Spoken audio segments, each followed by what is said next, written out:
আসসালামু আলাইকুম সুপ্রিয় দর্শক শ্রোতা বন্ধুরা, আপনারা যে যেখান থেকে আমাদের এই ভিডিওটি দেখছেন সকলকে আন্তরিক শুভেচ্ছা জানিয়ে শুরু করছি আমাদের আজকের এই ভিডিও প্রোগ্রামটি। দেখতে পাচ্ছেন এই মিষ্টি আপুটি দাঁড়িয়ে আছে, পর্দাসীন রূপবতী গুণবতী একটা মায়াবতী আপু দাঁড়িয়ে আছে তার নিজের ছাদের মধ্যে, নিজের বাড়ির ছাদের মধ্যে।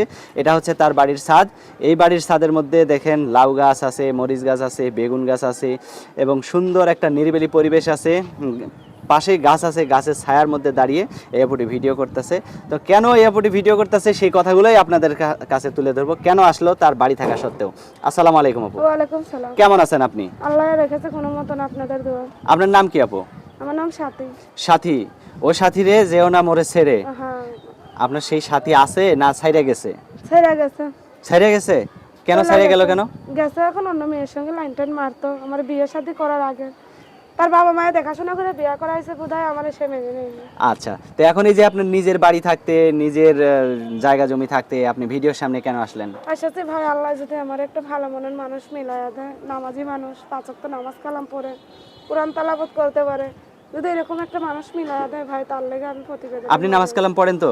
ইনশাআল্লাহ। আচ্ছা, তো এখন এই যে আপনি যে একজন মানুষ চাইতেছেন, সেই মানুষটা কেমন হইতে হবে? নামাজ কালাম পড়ে বুঝলাম। সে যেমনই হোক ভাই, বয়স্ক মানুষ। বয়স্ক মানুষ? কেন জোয়ান মানুষ হবে না? না ভাই, জোয়ান মানুষের কাছে বিয়ে শাদী করে কি করবে? এই যে বাচ্চা হইলে একটা চলে গেল, ভবিষ্যতে কইরা বাচ্চার বয়স কত আপনার? 4 বছর 5 বছর হয়ে গেল। 4-5 বছর হয়ে যাব? হ্যাঁ।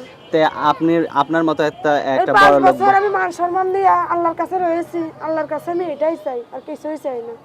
আল্লাহর কাছে হাত তুলে আমি সবসময় এটাই চাই। তে 5 বছর ধরে আপনি বিয়ে শাদী বসেন নাই কেন? বসি নাই ভাই, আমার বাচ্চাটার মুখের দিক দেখে, আমার বাচ্চাটা ছোট। তে এখন আবার বিয়ে বসতে চাইতেছেন কেন? এখন আমার বাচ্চা বড় হয়ে গেছে, নিজের পায়ে নিজে দাঁড়াইতে পারে, নিজেরটা নিজে তুলে খাইতে পারে। আর মেয়েদেরও তো একটা গার্জিয়ান প্রয়োজন, তাই না? এটা তো আমি কি সারা জিন্দগি একা থাকতে পারবো? এই যে এত বড় বাড়ি ঘর করেছে, এটাকে আমি মরে গেলে নিয়ে যাইবো। আমার বাচ্চার হয়, বাচ্চা কাচ্চা হইলে ভবিষ্যৎ কি, আমার স্বামীরও ভবিষ্যৎ করে দিয়ে গেলে আমার স্বামীর বাচ্চা কাচ্চা হইলে তারও ভবিষ্যৎ। হ্যাঁ হ্যাঁ হ্যাঁ, ঠিক আছে, অনেক সুন্দর কথা বলছেন। তো এই ছাদে তো আবার দেখতেছি অনেক সুন্দর সুন্দর গাছও লাগাইছেন। গাছ লাগাইছি ভাই, এইডি লাগাইছি। বাচ্চায় কইতাছে যে গাছপালা দিলে সুন্দর তো দেখা যায়, ভালো দেখা যায়।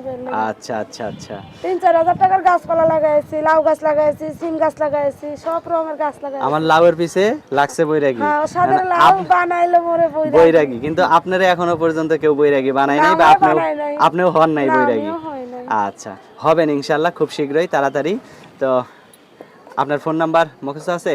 না ভাই, আমার ফোন নাম্বার মুখস্থ নেই। তো ফোন নাম্বারটা দেন, আমি বলে দেই। আমি একবারই মূর্খ। একবারই মূর্খ? আচ্ছা, তো এই ফোনে যে নাম্বারটা আছে সেটাই? হ্যাঁ, ওটাই করি 3-4। আচ্ছা, তাহলে আমি বলি, আমার সাথে সাথে আপনিও বলেন। হ্যাঁ, আচ্ছা। 016 016 31 31 28 28 06 06 89। 89। এটাই তো আপনার ফোন নাম্বার? ফোনের মনের দুয়ার খোলা আছে, আমি সাথে আমারও খোলা আছে। আচ্ছা আচ্ছা আচ্ছা, ঠিক আছে। তো ভালো থাকেন আপু। হ্যাঁ, আচ্ছা। প্রিয় দর্শক, আপনারা ভালো থাকবেন। আর এই সাথী আপার পিছনে যদি লাউয়ের মতো লাইগা থাকতে চান, তাহলে অবশ্যই এই নাম্বারে যোগাযোগ করবেন। তো ভালো থাকবেন আপা। হ্যাঁ, ওকে। প্রিয় দর্শক, আপনারা ভালো থাকবেন। আজ এ পর্যন্তই। আসসালামু আলাইকুম।